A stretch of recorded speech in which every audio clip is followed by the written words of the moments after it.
Hello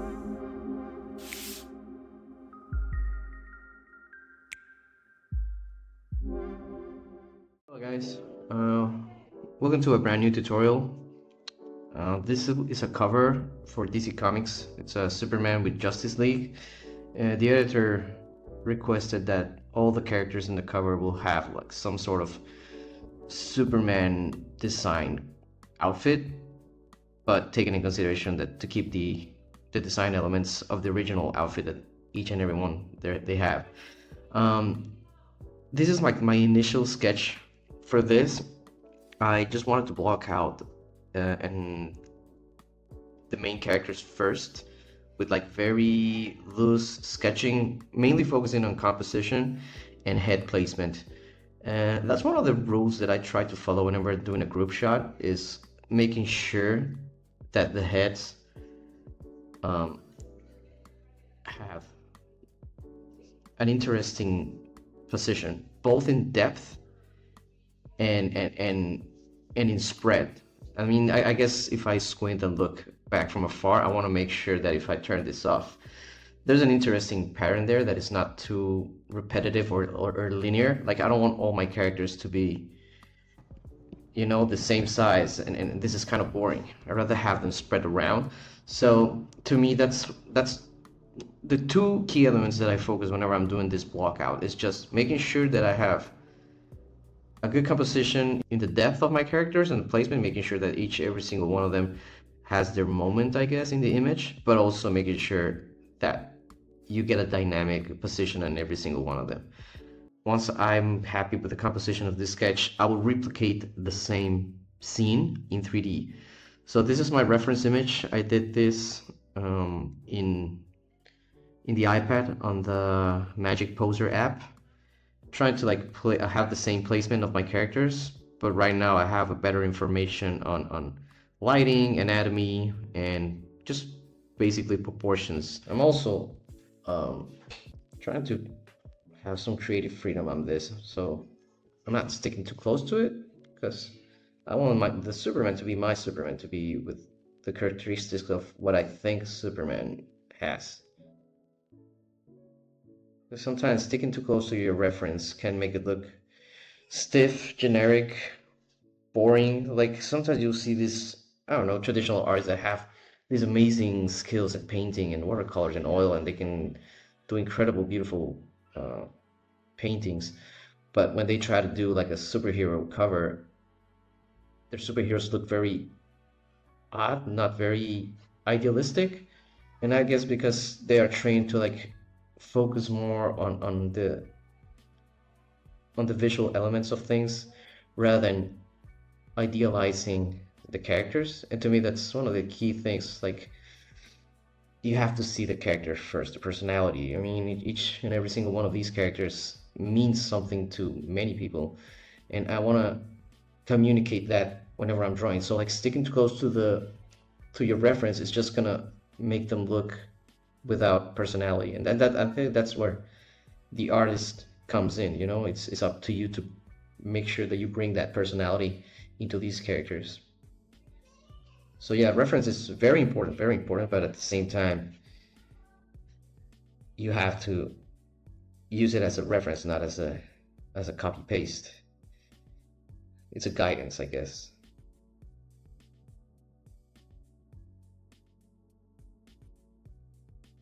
Yeah, you'll see me rotate. I have this tendency to rotate all around, even when I'm doing traditional work. It's just, I don't know why I do it, just to make sure that it looks good from every angle. I'll probably be having to flip it also. Flipping your drawing can sometimes make you spot things that you can't see. There's a very good book about that. I think it's called Drawing from the Right Side of Your Brain or the Left Side of Your Brain, that talks about why we see some things when we're drawing from one perspective, and whenever we flip it, the whole thing changes. I remember I read that years ago when I was in college. I recommend it. Yeah, this is not perfect, but I think it has enough persona.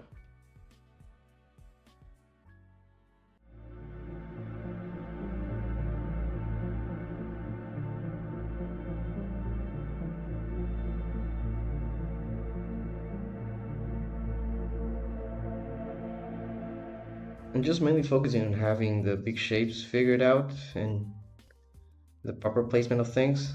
Because right now, if I start focusing on details and my editor requested some changes, it's just gonna be a lot of waste time.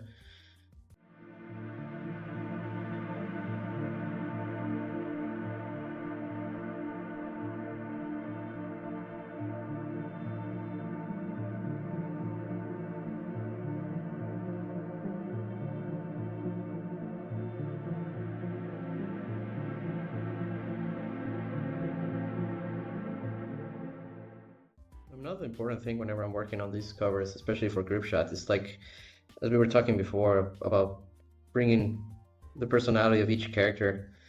I think a big part of it is also making them unique in some ways or different from each other. Uh, and that relates to like the physical elements of how they are portrayed or I draw them. So like I always tend to like not make every single one of them have the same physique. So for example, like right now, my Flash probably has a longer face compared to like the more chisel squared jaw of Superman. And that's just to like, give their own personality to the characters. You can have him smirk a little, making them more human, relatable, I guess, in a way. I mean, it's hard with superheroes because every single one of them has to be muscular and bulky, and there's not a lot of freedom and leeway when it comes to that. So I think that's the tricky part. Is like, how do you make them unique and distinguishable between each other? So like my Superman, maybe he's muscular, but it's not very defined. Probably my Batman movie have a more definition in the body because they're both big and bulky, and I mean that's a way to like distinguish both of them.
I'm thinking of starting with only 3 type of microns. Just a number 3, a number 1, and these two will be more for like silhouette and the edges, which have like a thicker brush, a thicker tip, and you're able to have some of the thick and thin weight lines around the contour of the characters. So these are very helpful for that. So yeah, I'm just planning of just pretty much replacing what I have and refining the lines I already have on my digital pencils, but not overdo it and go with like fully rendered pieces like some of my other covers for this one. This one is going to be simpler.